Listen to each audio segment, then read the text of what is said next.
Hamas మీదన ఒక పక్కన ఇజ్రాయెల్ యుద్ధం నడుస్తోంది, పెద్ద ఎత్తునే దాడులు జరుగుతున్నాయి, అంతా తెలిసిందే, రఫా మీద దాకా వెళ్ళిపోతుంది.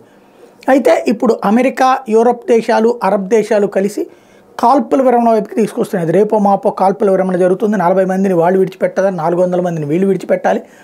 2 నెలల పాటు కాల్పుల విరమణ చేయాలి. ఆలోపు మిగతా బందీలు 100 మంది గురించి చర్చించాలి. ఆ 100 మందికి వీళ్ళు 10,000 మందిని అడుగుతున్నటువంటి పరిస్థితి ఉంది. అదొక చర్చ నడుస్తుంది. ఈ దశలో నెక్స్ట్ స్టెప్ ఏంటి? ఇజ్రాయెల్ ఇప్పుడు ఈ కాల్పుల విరమణ ప్రారంభించగానే సైలెంట్ అయిపోతుంది.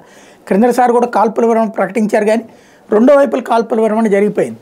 ఇప్పుడు అట్లాంటి పరిస్థితి. ఇప్పుడు ఏం జరుగుతుంది? ఇజ్రాయెల్ హమాస్ మీద ఒకవేళ యుద్ధం ఆగిన హెజ్బుల్లా మీద తాము యుద్ధం ఆపమంటుంది. అంటే లెబనాన్ మీదకి వెళ్ళి ఈ సైన్యాన్ని తీసుకెళ్ళి అక్కడ లెబనాన్లో ఉన్నటువంటి హెజ్బుల్లా తీవ్రవాదుల అంతు తేల్చేందుకు లెబనాన్ లోపలికి చొరబడేందుకు ప్రయత్నిస్తుంది. ఇక్కడ యుద్ధానికి కాల్పుల విరమణ అంటే అక్కడ యుద్ధం ప్రారంభించడానికి సిద్ధపడుతుంది ఇజ్రాయెల్. అంటే గ్యాప్ ఇచ్చి సైన్యాన్ని ఖాళీగా కూర్చోబెట్టడానికి ఇజ్రాయెల్ సిద్ధంగా లేదు. అది ఇక్కడ కీ పాయింట్.